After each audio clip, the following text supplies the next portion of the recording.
আমার হাতে দুটি ওয়্যারলেস মাইক্রোফোন রয়েছে। এটি হচ্ছে একটি নন ব্র্যান্ড নন প্রফেশনাল একটি মাইক্রোফোন যার দাম অলমোস্ট 1500 টাকা। আর এটি হচ্ছে একটি ব্র্যান্ডের মাইক্রোফোন যার দাম হচ্ছে 8000 টাকা এবং এটি সম্পূর্ণ প্রফেশনাল গ্রেডের একটি মাইক্রোফোন। সো 2025 সালে এসে আপনি যদি একটি ভালো মানের মাইক্রোফোন ইউজ না করেন তাহলে কিন্তু কন্টেন্ট ক্রিয়েশনের জার্নিতে আপনি অনেকের থেকে অনেক পিছিয়ে থাকবেন। আর সেটা কেন পিছিয়ে থাকবেন, সেটা এই মাইক্রোফোনটি আমি রিসেন্টলি কিনেছি এবং এটার অডিও কোয়ালিটি আমি যদি এটার সাথে কম্পেয়ার করে আপনাদেরকে দেখাই আপনারা বুঝতে পারবেন। সো এখন যে অডিওটা আপনারা শুনতে পাচ্ছেন এটি হচ্ছে নন প্রফেশনাল সেই 1500 টাকা দামের মাইক্রোফোনের অডিও।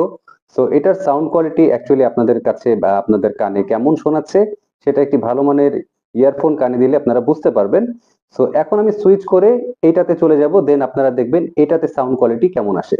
আর এখন যে অডিওটা আপনারা শুনতে পাচ্ছেন সেটি হচ্ছে এই প্রফেশনাল গ্রেডের 8000 টাকা দামের ব্র্যান্ডের মাইক্রোফোন থেকে। সো এটার সাউন্ড কোয়ালিটি কেমন আসতেছে সেটা তো অবশ্যই আপনারা একটি ভালো ইয়ারফোন দিয়ে যদি শোনেন এই দুটোর ভেতরে পার্থক্য বুঝে যাবেন। আর রিসেন্টলি এই মাইক্রোফোনটি আমি কিনেছি, এটা নিয়ে একটি ডিটেল ভিডিও আমার ইউটিউব চ্যানেলে আসবে খুব শীঘ্রই। আমি চেষ্টা করবো এটা আপলোড করার। সো এটা দেখলে আপনারা তখন বুঝতে পারবেন এটার আসলে কতটুকু ইফেক্টিভ একটি মাইক্রোফোন।